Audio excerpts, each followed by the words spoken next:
I have a special story tonight, a collaboration with horror LaBeaux.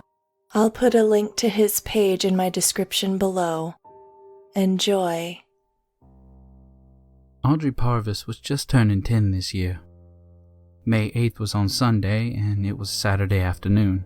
Audrey, being terrible at dropping hints, had her mother bring her to the 99-cent store, letting her choose her own birthday present.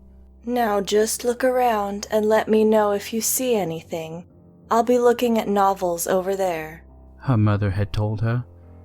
A knick-knack here, a curio there. It was a quaint little shop. Audrey didn't know what to get. There were so many things to choose from. She'd just been about to settle on a stuffed rabbit toy when she saw it in the window display. A beautiful old Victorian doll with brown hair and blue eyes, with a red dress with blue trims. "Oh, she's so pretty," she said in awe of the doll's beauty. She happily skipped to her mother and brandished the doll. Mrs. Parvis raised the doll up like Audrey did. "Wow, something like this in a simple 99-cent store? You can buy it, dearie." She handed it back to Audrey, who had ran to the old cashier. "I'd like to buy this doll, please, sir," she asked politely. The old man squinted at the doll and said, "Oh, no, Shell, you wouldn't want that doll." Confused, she asked, "What? Of course I want this doll."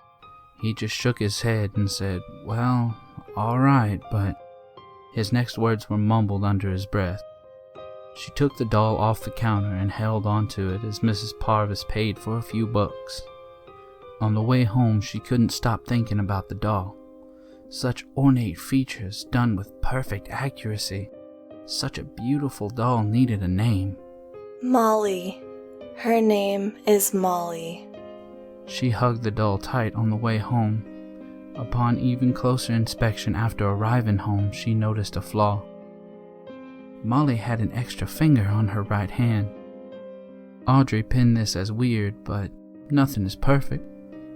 After playing with the doll for the entire day, it was bedtime at 9. The doll was porcelain, so she left Molly on the living room table to play with her after breakfast. Her mother kissed her goodnight and walked down the stairs to her bedroom. Audrey had lovely dreams. Her playing with the living Molly in a meadow and dreams such as that. Then she awoke, hearing clacking. Tiny but audible clacking footsteps. They grew in volume. Is that mumbling?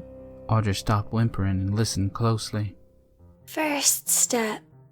Molly's on the second step. Molly's on the third." Refusing to take any more, Audrey yelled out, "Mommy, Mommy, come quick." The tiny footsteps pattered away as Mrs. Parvis rushed to her daughter's room. What? "Mommy, I heard footsteps, and I think it was Molly." Her mother sighed, unhappy at being woken up at 11:15 at night. She took Audrey and turned on the light in the living room.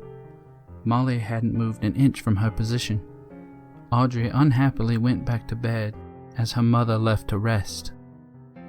She managed to get 30 minutes of rest before the sing-song chanting and clacking returned. The chanting continued past 3. "Molly's on the fourth step.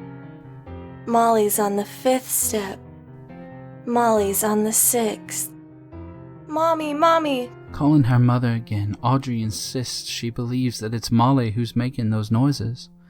Another checkup on Molly reveals no change.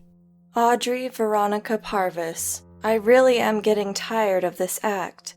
Molly is a doll. She can't walk. She can't talk. And there's nothing to be scared of." Audrey looked uneasily at Molly. The longer she stared, the more Molly's expression looked malicious. "I have to work overtime tomorrow, and you have daycare, so please sleep and forget about Molly. She'll seem less scary during the day." All right, Mommy." She sullenly climbed the stairs to her room and lies back in bed. She manages to get some sleep before the clacking and chanting comes back.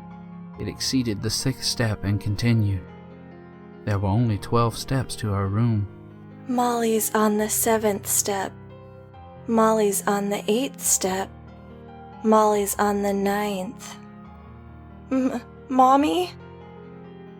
Molly's on the 10th step. Molly's on the 11th step. Mother! She screamed out. Silence was her only response. Molly's on the 12th. There was silence in those heart-pounding seconds, but the doorknob jingling broke the silence. The doorknob creaked open. There stood Molly, holding a steak knife and all bloody. Audrey scrambled under her bed, hoping Molly hadn't seen her. Molly killed your mommy. Now Molly's gonna kill you. She grabbed Audrey by the hair and pulled her from under the bed, pointing the knife towards the crying girl and said, Molly's in your room. On the corner of Cedar Boulevard and 24th Avenue, Molly is still in the window display in the 99-cent store. Still run by the same old man.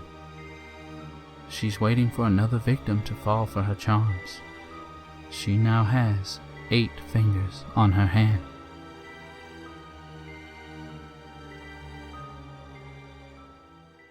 Thanks everyone for listening to our story. Please subscribe to Mr. LaBeaux. Have a good night, everyone. Love, the Mistress.